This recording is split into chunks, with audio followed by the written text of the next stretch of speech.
Welcome to In the Kitchen. I'm Lisa Prinky with Q1 Video Network, and it is Celebrity Chef Week with Gail Dorr, and the holidays are fast approaching. Gail has graciously opened her beautiful kitchen to us, and I'll tell you, this is just a phenomenal place to be filming this show. Thank you. Gail is a lifelong resident of Coldwater, actually grew up in Girard. I did. That tiny, tiny little town. Tiny little burg. And of course is married to Pete Dorr, used to own Cobra Compliance, which is now in Finissource in town, and has 2 children. She just shared with us also that her son just got married, so she's hoping for more grandchildren. Right. But she has 2 grandchildren, 2 boys that are 11 and 13. That's right, Garrett and Marshall. Garrett and Marshall. And Gail loves to cook, and she is a good cook too. So today we're going to be making overnight blueberry French toast. Yes. Wonderful. This is a really simple recipe to put together. Actually, Lisa, you can make this up to 2 days ahead of time. Really? If you are really frenzied for the holidays, this is the recipe for you. You soak the bread, can stay up in the refrigerator for up to 2 days. That's great. Get up in the morning, throw a little streusel on it, and you're set to go. Shall we get started? Absolutely. Okay. We're going to take a 9x13 pan. You want to grab that French bread right there? I certainly will. Okay, thanks.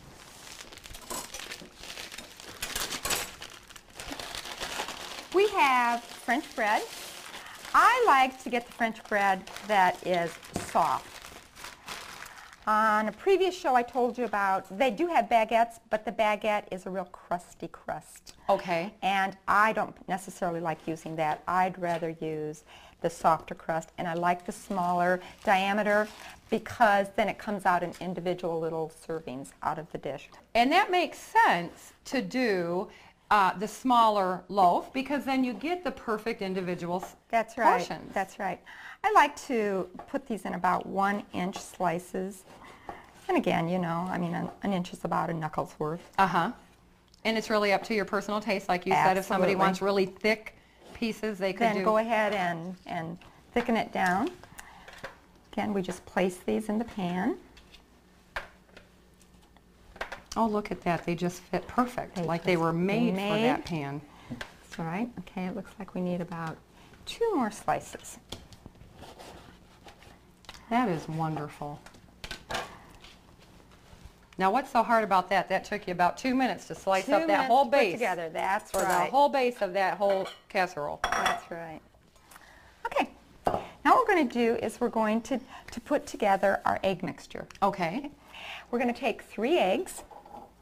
3 eggs. Now, if you're really worried about the fat, you can make this with egg beaters.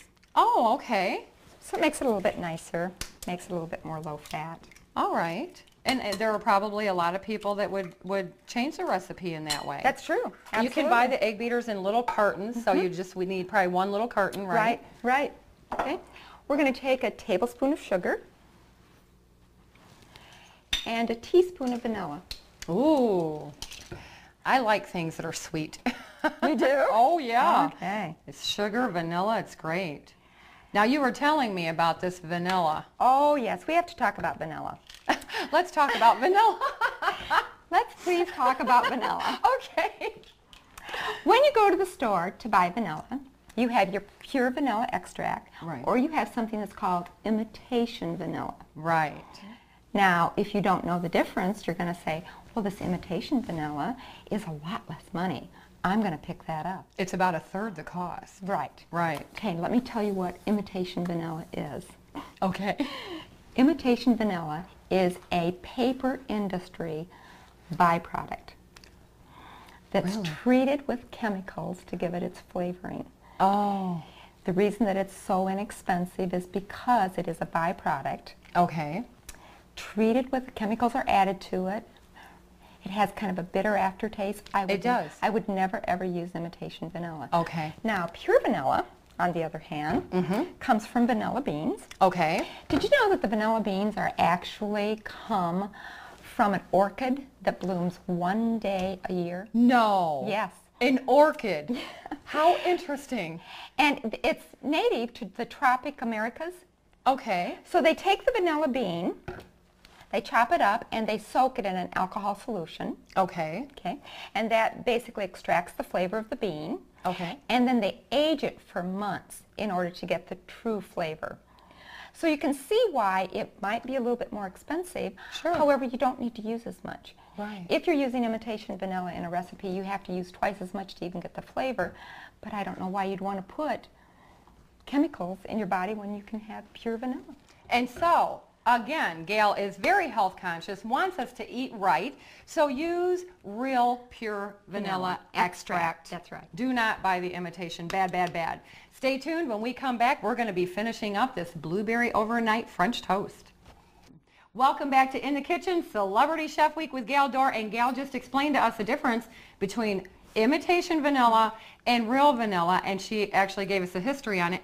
And it makes sense that it would be more expensive because the process is that much longer. Right, right. And don't put unneeded chemicals in your body. That's right. Very bad Absolutely idea. not. So we're making the egg mixture for our overnight blueberry French toast. We already had the eggs, the sugar, and the vanilla here. Okay. We're going to add 2 1/4 cups of milk. Again, I told you could use egg beaters. Right. You can also use skim, low fat, any type of lower fat milk that you'd like to use. And so, of course, you're giving the basis of the recipe, but if somebody were on a specific diet for health purposes, they can deviate the recipe a little bit. That's right. That's right. And as I said before, this is a recipe that can be made up to 2 days ahead of time. We're just whisking this up. And I like that idea too, because 2 days ahead of time, if you have family coming in for the weekend or what have you, you can prepare yourself. You can almost do a lot of your meals ahead of time. Absolutely. Again, keeping the time with the family. Right. And not Right. cooking. If everybody was coming in on Saturday, make this on Friday and serve it on Sunday morning. Right. Perfect. And I do think that it is breakfast, but it's brunch as well. It would is. be a really great brunch item. Absolutely. For a brunch, I would just pair this with muffins. Mimosas? Mimosas, yes. Very good. That would be perfect. Muffins and mimosas. Fresh I'm in. fruit. You could put some sausage with this or some ham. Okay. Now, after we put our egg mixture over this, we're actually going to turn them over. Oh, all right. And the only reason we're going to turn them over is just to make sure that both sides are getting saturated with this egg mixture. Okay, just kind of like you would with your regular French toast. Absolutely, absolutely. If you want to do that, I've sure done will. row 1. You Okay. can do row 2, 3, All and right. 4. Will do. Because now we're going to start our strudel. Okay. Okay, the strudel is basically flour, butter, brown sugar. So we're going to take a 1/4 cup of flour. We're going to add a 1/2 teaspoon of cinnamon. Now, you're making a strudel. You could use that strudel for about anything, so pay attention to this recipe because it's a strudel recipe. Right. This is 6 tablespoons of brown sugar. I personally don't like it when they say 6 tablespoons because 6 tablespoons equates to about 1/3 cup. Okay. I have no idea why they would tell you 6 tablespoons when they could just say 1/3 cup. I mean, a little bit extra brown sugar is not going to hurt anything, as we all know. All right. We all like a little. I'm getting your rows out of line. There, I think I've got them back there. in. You go. Okay. Lisa, if you'd be so kind as to grab a stick of butter. I sure that's will. I think it's on the top shelf of the refrigerator. Do you see it there? I see a half. Oh, here we go. Or a half. A half is all we need. Oh, all we need is okay. a 1/4 cup. I have a half a Okay. stick. It has to be cold. So this, 1/4 when you're making your strudel, you do not. Thank you very much. You're welcome. You do not want to get this out ahead of time because the butter, it won't blend as well if it's warm. Okay. And we're just going to cut this into little tiny pieces. Now you can use a food processor to do this. I personally like to use a pastry blender instead. Now the water in the margarine helps to keep it a little bit clumpy. Is that why you want to keep it cold? Because if it melts, then you've lost that. Is that correct? Well, that's true, but this is butter. Oh, okay. I again believe that your body processes everything better if it's in its more natural state. So we use very little margarine in this household. If we do, it's the ones with no trans fats or... My mom is the same Bad way. deal. She wants to use, she says, if you're going to eat butter, eat butter. Eat butter. don't eat. Yeah, the your other body just processes it much better. Right. Now a pastry